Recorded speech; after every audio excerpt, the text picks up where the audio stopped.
Banyak orang menyarankan tenang menghadapi hidup, karena hidup sejatinya hanya menyelesaikan masalah demi masalah. Namun apakah mudah memiliki sikap tenang dalam gemuruh gelisah dan pikiran runyam? Jawaban setiap orang tentu saja tidak sama. Kenyataannya, banyak orang yang tidak bisa mengendalikan diri saat menghadapi masalah besar. Mereka cenderung hilang kendali, tergesa-gesa meledakkan diri, atau menyalahkan orang-orang yang ada di sekitarnya. Padahal, keputusan itu sama sekali tidak membawa jalan keluar. Justru dapat menjadikan masalah semakin rumit. Lalu, apa sikap ideal yang disarankan banyak orang? Tenang. Meskipun tidak mudah bukan berarti tidak ada yang mampu. Anda adalah satu istimewa yang akan berhasil memiliki sikap tenang dalam menghadapi segala situasi. Karena itulah, Anda harus tahu pentingnya bersikap tenang. 1. Sikap tenang memberi kedamaian. Mengambil sikap tenang ketika masalah datang membuat suasana di sekitar tetap kondusif. Berbeda ketika meledak, suasana yang dihasilkan pun memanas dan merenggut kedamaian diri. 2. Sikap tenang membuat lebih berkonsentrasi. Saat menghadapi situasi buruk, kemenangan dapat menjaga konsentrasi tetap stabil. Konsentrasi ini sangat dibutuhkan untuk dapat mengambil keputusan yang tepat, apalagi jika dibutuhkan dalam waktu cepat. 3. Sikap tenang mengesankan Anda sebagai pribadi positif. Ketenangan yang Anda miliki dapat menjadi cermin pikiran. Orang dengan kepribadian positif biasanya memiliki ketenangan bersikap karena tidak ada pikiran negatif memproduksi kecemasan dan praduga buruk. 4. Sikap tenang memperkecil tekanan diri Anda. Bersikap tenang membuat lebih rileks. Hal ini mempengaruhi besar kecilnya tekanan yang diterima. Makin tenang, akan lebih kuat mengendalikan diri, tidak merasakan tertekan. 5. Sikap tenang membuat rasa panik pergi.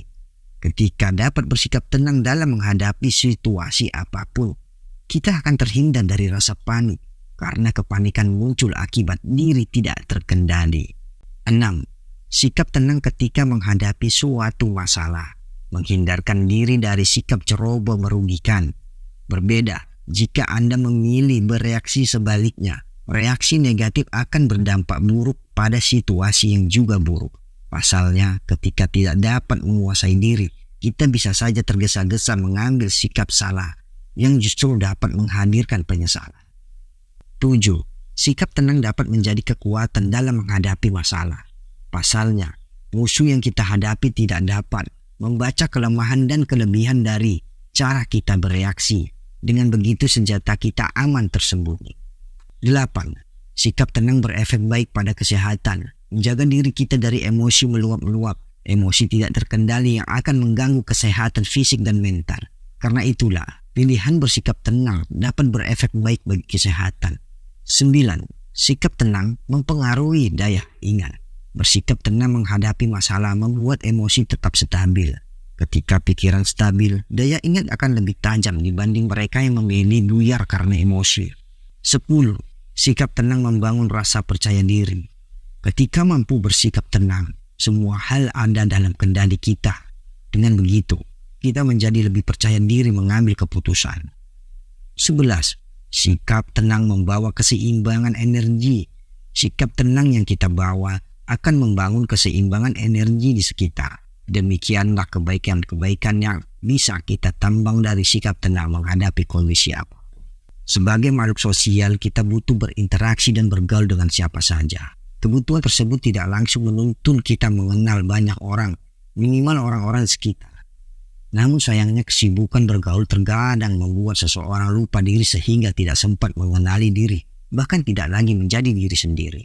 Sebagai contoh, ketika terlalu sibuk mencari sisi buruk orang lain, kita bisa menilai bagaimana karakter seseorang, tetapi lupa bercermin. Apakah kita berbeda dari mereka atau justru sebenarnya tidak dapat dibedakan?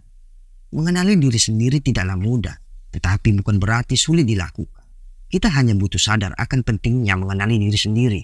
Sebab sejatinya mengenali diri sendiri adalah fondasi utama usaha mengembangkan diri.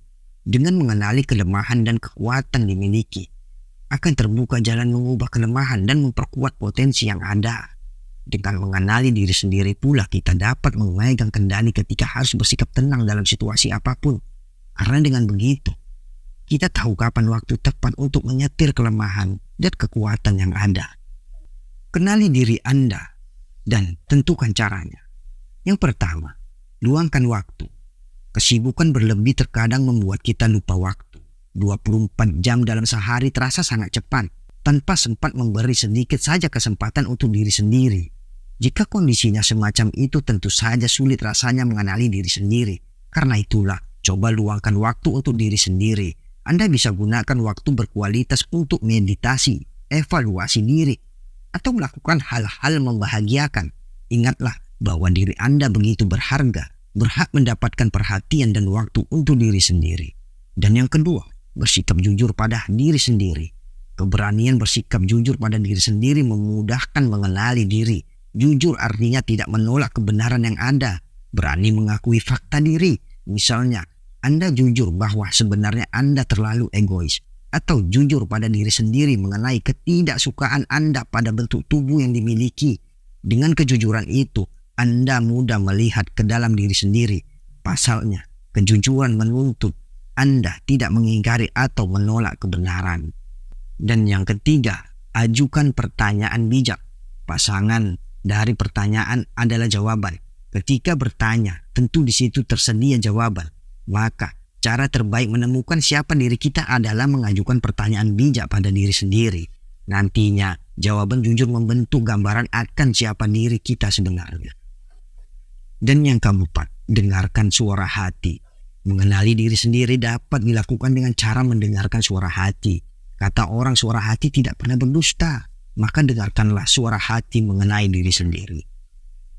Dan yang kelima, minta pendapat orang lain. Anggaplah orang lain adalah penonton. Mereka dapat memberikan penilaian terhadap apa yang ditontonnya. Dari pendapat itu kita bisa melihat apa yang dilihat orang lain yang mungkin tidak kita sadari. Dengan demikian, kita terbantu dalam mengenali diri sendiri. Dan yang keenam, menulis jurnal. Jurnal yang kita tulis dapat menjadi refleksi diri sendiri. Maka tidak ada salahnya menulis jurnal. Dari menulis, kita dapat membaca diri sendiri. Dan yang ketujuh, mengikuti tes kepribadian. Tes kepribadian dapat membantu menilai siapa diri Anda. Cara ini boleh dicoba jika Anda tertarik, meskipun tidak bersifat ilmiah. Tetapi soal-soal yang diajukan biasanya menuntut Anda memikirkan aspek-aspek yang membentuk karakter penjawab. Sekian.